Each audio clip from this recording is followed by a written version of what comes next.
Hello, welcome back to Roast of the Week, and what a week it's been as Twitter Spaces came alive with Senior Dialect. It's a bit like X Factor, but the talentless people are already famous. To be fair, there were some talented people there.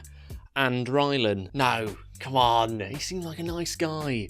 He's great on that advert that he does. Lovely teeth and tan. Speaking of teeth and tan, Molly May, girlfriend of Tommy Fury, who had his press conference with Jake Paul this week. Tedious link, but we got there in the end. The press conference itself was bargain bucket stuff. Jake Paul was on a video call wearing a pineapple hat, and Tommy Fury looks like he's auditioning for the next James Bond. But undoubtedly the highlights of the press conference came from John Fury's words of wisdom. You know when Tommy knocks you out, don't you? You're going to bend your girlfriend over and do her like a dog in front of you. Blimey. He's got away with words, as our John, hasn't he? Just not sure I needed the image of Tommy Fury at it. The best part, though, is when Jake called John Fury a cringy old man. You're cringe. That's where we're coming from. You are a dummy. cringe man. You're a You should dummy. not be on stage. Has he seen his own dad? Does he remember the time he got off with a girl in her early 20s? I'd rather be cringy than creepy. But, you know, it's nice to see that Greg's passed the baton on to Keemstar instead. It's good to see. Obviously there's a delay, so let's give him a chance to reply. It's the only chance he's going to get because he's got none in the fight. That's for sure. Look, lost for words, are we?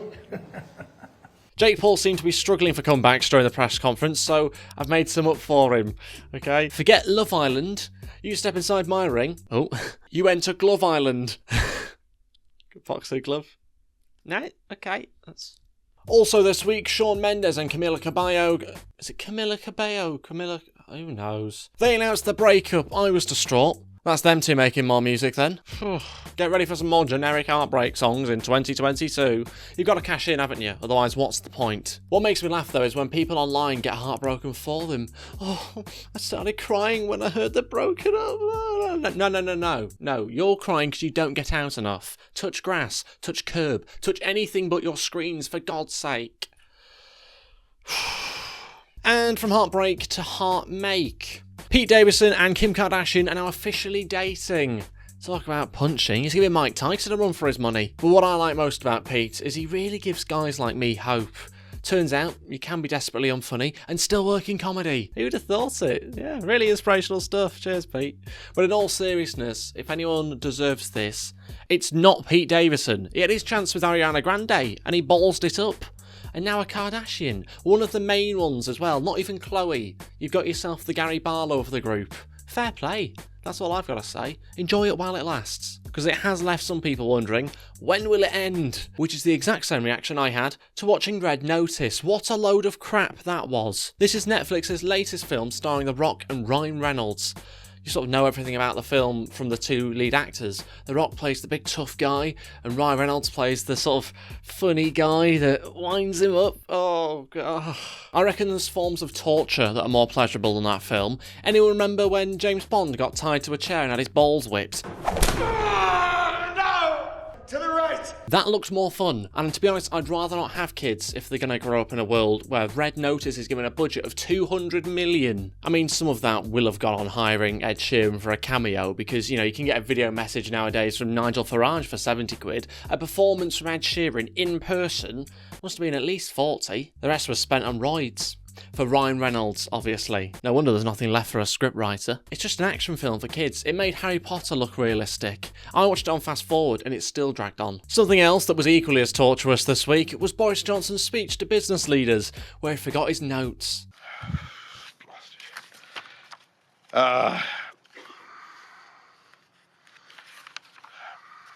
Forgive me. Forgive me. I've not seen a man look that lost since Castaway. To be fair, I'd quite like to see him live on some sort of faraway island. Let's see which one of the wild boars he gets pregnant first. Makes a change from the usual balls he hangs around with. As if Boris losing his notes wasn't embarrassing enough, he then does a bit about Peppa Pig. And Tony, yesterday I went, as we all must, to Peppa Pig World. I don't know if you've been to Peppa Pig World. Hands up anyone who's been to Peppa Pig World? No, I haven't been to Peppa Pig World. No, get on with your speech. Not enough. I was a bit hazy what I would find at Peppa Pig World. Probably pigs. But I loved it. And Peppa Pig World is very much my kind of place. What, full of children? It has very safe streets. Are you buffering or something? Get on with it. But the real lesson for me, going to Peppa Pig World, and I'm surprised you haven't been there, Well, it's at the other side of the country, so probably haven't, yeah. was about the power of UK creativity. Who would have believed, Tony, that a pig that looks like a hairdryer, or possibly a sort of Picasso-like hairdryer, Would be in charge of this country. a pig that was rejected by the BBC. Well, that's not true. Now, I think that is pure genius, don't you, Peppa Pig? And no government in the world, no Whitehall civil servant would conceivably have come up with Peppa. Pepper. He's on first name terms with it now. What is it with prime ministers and pigs? First Cameron and now Boris. They can't help themselves. Keep your hands off. Some sports news for you this week. Ole Gunnar Solskjaer was sacked by Man United after a humiliating loss to Watford. The performance was so criminal, it made Ronaldo look innocent. Ooh, some Ronaldo fans in the comments. Don't care. But what I'm saying is the players let Ollie down. I mean, Harry Maguire's been so poor lately, Marcus Rashford started giving him free school meals. True story. And last but not least, homosexual Santa got people talking online this week, almost as if that was the intention of the advert. Weird that, but I tell you what, I was offended. How's an old guy getting more action than me? What's going on there then? Mrs. Claus has got the sack.